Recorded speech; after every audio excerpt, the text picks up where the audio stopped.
We are always conditioned to think a certain way, and it's so rare to get a period of time for you to figure out what you truly believe in. When you're in your season of solitude, you have the time to do the inner work. When you work on yourself, you radiate love all around you, and it's bound to come.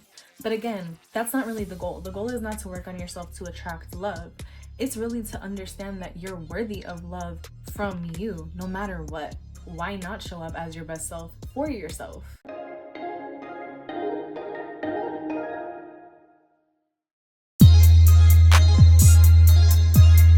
Hey everyone, welcome back to Just Like Magic with Julia. Today we are talking about mastering your season of solitude. I am so tired. I did not even want to make this video today, but something told me to push through and to really just do it because I feel like it's a message that needs to be heard.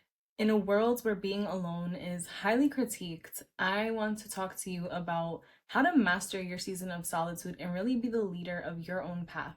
But first, I ask you to please like, comment, and most importantly, subscribe to this channel if you are someone who really just likes to talk about self-development, spirituality, manifestation, and self-love. You found your home. I call all of my subscribers my gems, so please feel free to join the community. We welcome you with open arms. And I promise you, if you watch a few videos, if you join the community, you will be manifesting your desires and living your best life full of love, full of self-worth, just like magic. Okay, so let's get into it. So no matter who you are, you obviously can experience your season of solitude. But because I'm a woman, for me, most of my experience is just reliant on how society really looks at women and places them in a box whether or not they're in a relationship. So I'm really going to be speaking from that lens today, but that doesn't discredit the male experience. It just means that this is my experience and this is the lens that I really can relate to and give my story and my viewpoint from. So I think it really goes without needing to say that this whole idea that women need to be with a man is definitely something that's evolved culturally, and even with all of the evolution that women have kind of gone through, there is still this pressure that I think so many women face about finding a partner, finding a person, finding love. Now, I just want to make a disclaimer, right? Love is a beautiful thing. Like, it's okay to want to fall in love. I personally think that everything in this universe, like, we are put here for love. Like, everything stems from a place of love. But that doesn't necessarily mean that throughout our journey to finding love in a partner, that we can't love and enjoy time that we spend alone with ourselves. I think society tends to look down on women who are alone or have been alone for too long because it adds this connotation of being so independent or not needing someone or going against the grain, right? Which I think a lot of people are scared to do and just scared to challenge. In addition to that, I think in previous times, women have really found purpose in being a wife, being a girlfriend, being a spouse. And again, those things are absolutely great. Every woman who is married or is a girlfriend should enjoy that. But it's not their sole purpose. It can definitely be a role that they play, but it's not their sole purpose. It's a role that all of us can play if we want to, but it's not something that defines us. And never really has, to be honest with you. So if you're someone experiencing this season of solitude where you're alone, I want you to understand that it's not a curse and it doesn't reflect poorly on you. In fact, it's honestly a gift. Now, for me, I'm a really big believer in God. And I know that different people believe in different things. So whatever you believe in, I welcome that. But I'm going to speak from the lens of believing in God as a higher power. You can replace it with anything that you believe in. But I like to think that God blesses people with seasons of solitude because it's a chance to understand and love yourself more. Whether you know it or not, whether you're being intentional about it or not, all of us have multiple purposes and a journey and a destiny that has been laid out for us by a higher power. And in order to get there, we have to master ourselves. We have to trust in a higher power. We have to surrender. We have to know ourselves and accept ourselves and love ourselves enough to reach the purposes and the places that God wants to take us. And whether we want to face this truth or not, sometimes relationships can make that really hard because we tend to pour a lot of ourselves into our partner and into our relationship and the goals of the relationship. And in most cases, we don't necessarily give ourselves 100%. Now, again, don't get me wrong. You absolutely can be someone who gives 100% to yourself and 100% to your partner. But sometimes that can be challenging for others. I know in the past it's really been challenging for me. So, if you are someone who is in a season of solitude, this is your sign. This is God speaking to you and telling you that this is actually a gift. He is gifting you time. He is marking a period of time for you to give yourself your undivided attention with no distractions to focus on yourself, love yourself, and enjoy life and the world that literally is right in front of your eyes. One of the greatest gifts that being alone can give you is the freedom of thinking for yourself. If you're in your season of solitude, this is a time for you to focus on you. Really pour into yourself internally. Sometimes when we're with a partner, we tend to have baggage, emotional baggage, either from previous relationships or childhood or it's your teenage years. And we never really get to heal that if we're always with someone. It is so rare to have the time to really just think for yourself. And when I say think for yourself, I really mean just to think about anything and everything, to really challenge your own beliefs, to figure out what truly resonates with you, whether it's your beliefs in a higher power, the universe, yourself, your beliefs, your morals, your values, what's true for you, what do you believe in, who are you, right? And what do you think of this world? How do you process everything that's going on and has went on in your life? Whether you like it or not, we are literally influenced from day one by our parents, by teachers, by what schools tell us, the government tells us we should think, we should be. We are always conditioned to think a certain way, and it's so rare to get a period of time for you to figure out what you truly believe in. And the truth is, right? Friends can influence our beliefs, relationships, partners can really influence our beliefs. And whether we want to acknowledge it or not, what we believe really creates our own reality. When you have the time to really understand your own experience and make sense of the world around you and yourself, you're able to better understand and know yourself. And when you know yourself and when you understand yourself, you then align easier with people and like minded opportunities and friends and experiences that are on the same track. Your season of solitude should really prompt you to think for yourself. This is your time to really get to know yourself and the world around you. Whenever I think about the freedom to think for myself, I think of that song Free Mind by Thames, where she's really just at peace with herself. Like, that song is one of my favorite songs because literally it just radiates peace. She speaks about just being able to have a free mind, to be at ease. And she literally says, this is the peace that you cannot buy, right? So I think another layer to being able to think for yourself is to be at peace with yourself. When you're able to think for yourself, know yourself, understand yourself and the world around you, and make sense of everything, you're also able to foster peace because you did the inner work. And with that being said, when you're in your season of solitude, you have the time to do the inner work. So while you're kind of figuring out all of the things that make sense to you, right? It's likely to always trigger something that maybe you didn't know was an internal belief or some other sort of trauma that's there, right? When we think and when we process the world around us, we really tap into our inner selves. We tap into parts of ourselves from childhood or parts of ourselves that are unhealed, and it brings up inner work. And honestly, inner work comes up whether you're in a relationship, whether you're alone. I think that the point of using this time to really work on yourself is when you don't have someone who you're in a relationship with, it's a lot easier to give yourself undevoted time and attention. It's a lot easier to work through some challenges and do the work for yourself because you love yourself. You don't ever want to work on yourself for someone else because you're truly the greatest project that you will ever work on. I said that to someone earlier today too. Like, You are doing this for you because you value your worth, you value your time, you value your life. Like, part of the experience of mastering your season of solitude is not only to do the work so that you're perfect for someone else, because trust me, that's not the goal. Like, you're never going to be perfect no matter if you work on yourself or not, right? But you want to radiate love for yourself because, like I said, love is the center of everything.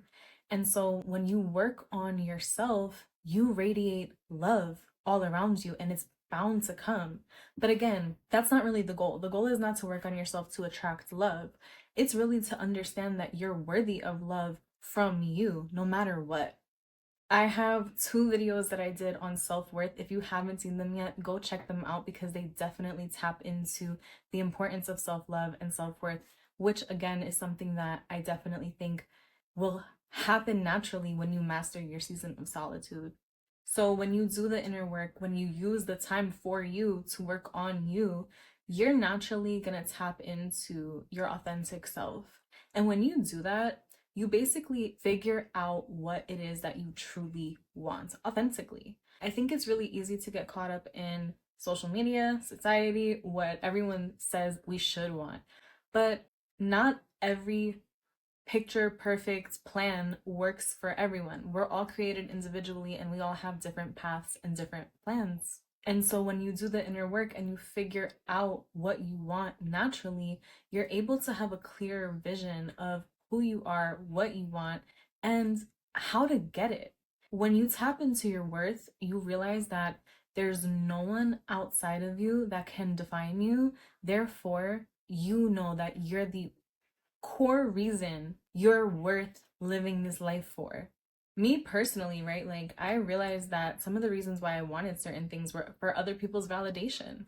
And I think that when I look back at those times, I remember specifically wanting validation from men, which is why I was doing some things or had certain goals that really didn't align with myself because deep down inside at that time, I didn't think who I authentically was worthy of the type of love that I wanted. And through me doing the inner work by being alone, I was able to realize that A, I didn't actually really want that type of man. B, who I was wasn't an issue. I actually really have come to love and enjoy my own self and presence. And C, because of all of that, I've realized the type of person that does align with me. Something that I really worked on in my season of solitude was understanding why certain relationships didn't work out. And not just because of the men, because me personally, listen, I won't speak for any of you, but me personally, I'll be real quick to write up the guy for all the wrongs, but I really needed to take accountability and do some inner healing and inner work as to what I was doing to attract certain types of people that were making me feel a type of way and why I was letting them make me feel this way. And furthermore, why I was seeking their validation through that inner work and discovering the reason for all of that, which again was really based in an issue with my own self-worth and self-love at the time. I was able to really see that those were not the type of guys that I actually wanted. They were people who I was seeking validation from because I was putting them on pedestals for superficial reasons. And once I realized that, I was able to take the work a step further and realize that I actually want someone who is of value. I want someone who values me. I want someone of faith. I want someone who's communicative, and the list goes on. But I would have never realized that had I not been alone and had I not done the inner work. Another way to master your season of solitude is by refining yourself. Now, I know that term has like a certain connotation of like refining yourself to be more elegant or like polished, but I don't mean refining yourself to be one way. I mean refining yourself to be the way that you envision how you want to actually show up in the world. Your season of solitude is the perfect time to really take inventory about how you're showing up and about how you want to show up. One thing that I did during this time was I took a piece of paper and I wrote down how I wanted to live, how I wanted to look, how I wanted to show up. And I literally in detail wrote down how that version of me would wake up, what time, what she would do, what she would eat, where she would go. Would she go to the gym or would she stay and watch TV? Where she worked, how much money she made, what clothes she would wear, and the list goes on, right? And then I took another piece of paper and I wrote how the current version of me was showing up in the world. And it took being brutally honest with myself to do that. And when I read both papers and compared, I knew exactly the things that I had to work on to really refine my presence and to do what needed to be done for me to show up as my higher self. Refining yourself can also be minimal too. It can literally just mean changing your style to resemble a new chapter of your life or your new personality that you're working towards. It can mean changing the way that you do your hair or your makeup, changing maybe certain mannerisms about yourself. I know one thing that I need to work on right now is to really stop cursing throughout my day because honestly, it's getting bad. But I think that we all should aim to refine ourselves. The perfect time to do so is really just in your season of solitude, because why not show up as your best self for yourself? The truth is, the more that you work on yourself and the more that you put effort into yourself, the more you will fall in love with yourself. Not just because you'll become a vision of who you want to be right now, but because you're going to be proving to yourself that you're worthy of being worked on, of putting in the work for, because you're worthy of your own love. Now, one thing that I sincerely miss is not being distracted. And you know what? Like, I hate to refer to a relationship as a distraction because it's not that. But really, it's just about having time for yourself and really getting to prioritize all of the things that you want to do in the world. Like it or not, some of us may want kids, some of us may want to get married, right? And those things require a lot of us. And if you're in a season of solitude, you most likely have a lot of time to dedicate right now to the things that you want to do in this life, your dreams, your goals, your aspirations. And the truth is, any relationship worth having takes time, takes effort, and takes tender love and care. And those things will take away from the time that you have for yourself. Now, again, we should always prioritize having time for ourselves, but the amount of time that you will have for yourself truthfully may decrease. And so, why not take advantage of getting a head start on your dreams? Why not utilize this time to really do the things that you feel in your heart you want to do for you? Like I said before, I really believe that all of us have multiple purposes in this life. God put a purpose and a plan and a destiny for all of us when He created us. And I truly believe that all of us have things that we want to work on. And we all have dreams. We all have things that call out to us. More than likely, that thing is probably coming to mind right now as I'm saying it for you. And life is short. I always think about the day that I turn 65, 70, if I'm fortunate to live that long. And if I have grandchildren, if they ask me if I was able to accomplish all of my dreams or if I regret something, I want to be able to tell them that I lived out every single dream of mine and I regret little to nothing. I want to say that I was able to tap into my purpose that God gave me and the divine plan that He laid out for me, which I also think is a huge thing that ties into mastering your season of solitude, really getting close to a higher power. Now, again, I say God because that's what I believe in. But if you're someone who has faith but doesn't necessarily have your faith worked out, let's just say like you have questions, right? Or some things that challenge your beliefs in faith, why not use this time to really understand your own faith and to really work on your beliefs and what you truly connect with? And I know that there are some people that may watch this that have had trauma or bad experiences with having a belief in a higher power.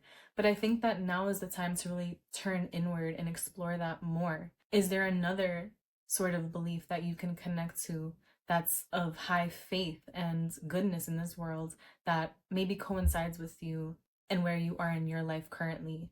And if you're someone who believes in a higher power already or believes in God, use this time to really get to build out a relationship with whatever form of higher power you believe in, whatever source of life, whatever source of divine creation you believe in. It's so important to have a relationship with a higher power because when you do so, you really are able to accept certain things, surrender, trust.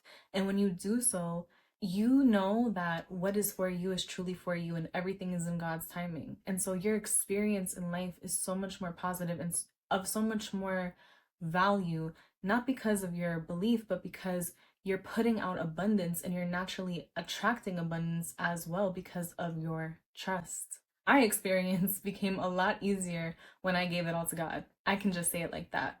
I used to be someone who was constantly in survival mode, was really hustling all the time, really believed that the only way to get things done was hard work, had to basically burn myself out in order to see results. That's how I used to think.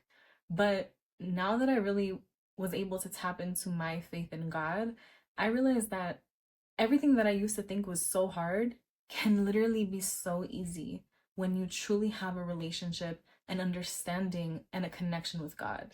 And I think that one thing that really gets in the way of people having a relationship with God is the lack of understanding. I urge you to seek the answers that you need to really have that closeness with the higher power or the source of the world, because truly we all deserve that.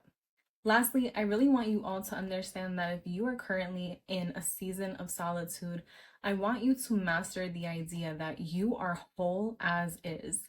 And I know some of you may hear that and really hate that I'm saying that because you really want a partner. And again, there's nothing wrong with wanting a partner, right?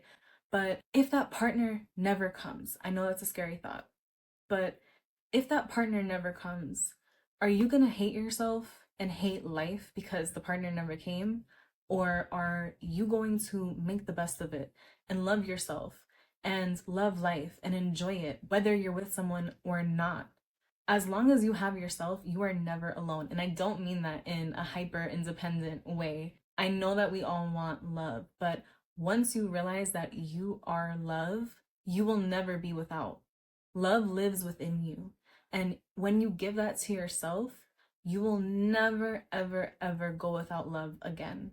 And when you find love, because I know you will know that any other person's love outside of you is simply an addition to your wholeness. Two people who love each other are additions to each other's lives. It's complementary.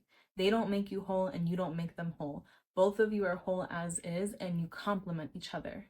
And when you have your own love, you will truly be able to experience a healthy and secure love. Earlier this week, I was listening to a podcast and the guest on the podcast said something really beautiful. And it was, what God keeps safe is what he values. Nothing that is put in the safe isn't of value. And so I want you to understand that if you are someone who is in a season of solitude, maybe you've been in the season of solitude for a while now, right? You are being hidden because you are something that is sacred to God. You are so valuable, right? Think about the things that you hide in a safe. They're valuable. And that's exactly why I chose Gems as the name that I wanted to call all of my subscribers. My nickname is Jules. And so you are all gems because you are all of so much value. And if you're in a safe right now, it's because God is hiding you for the perfect person, for the most deserving person of you. And I need you to believe that he's protecting you. And so I want you to understand that God has a plan for you. A higher power has a plan for you. You're going to find love. But in the meantime, love you. I hope if you watched this video, you took something away from it. I hope that it inspired you to really utilize your season of solitude for you and to master it and really get everything that you can out of this time. Because guess what? When you're in that relationship, when you're in that healthy marriage, when you're in that long-term love, you may look back at this time and really love and appreciate it. And you may want to say that you made the best of it. Thank you so much for watching. Please let me know what else you want to see. I'd be happy to make more content for you. I'll see you all soon. Bye.